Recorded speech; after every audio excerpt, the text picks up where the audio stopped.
কাবা শরীফের ভিতরে আল্লাহ রাব্বুল আলামিন আমার জীবনে একবার ঢোকার তৌফিক দিয়েছিলেন, আলহামদুলিল্লাহ। আমার চোখের সামনে অনেক রাজা বাদশা আমার চোখের সামনে ঢুকছে, জীবনে বহুবার আল্লাহ নিয়েছেন।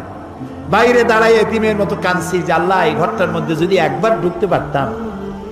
কুয়েত এবং ইরাকে যেবার যুদ্ধ বাঁধলো, সেই যুদ্ধের মীমাংসা বৈঠক আহ্বান করলেন বাদশা ফাহাদ।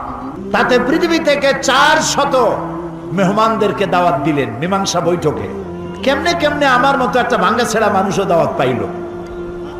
আমি তখন যখন প্লেনে উঠেছি, তখন আমার মনের মধ্যে একটা চিন্তা হলো, সারা জীবন যে আশাটা করতেছিলাম আল্লাহ যদি এইবার এটা পুরো করতেন। আমাদেরকে হোটেলে নিয়ে জায়গা দেওয়া হলো।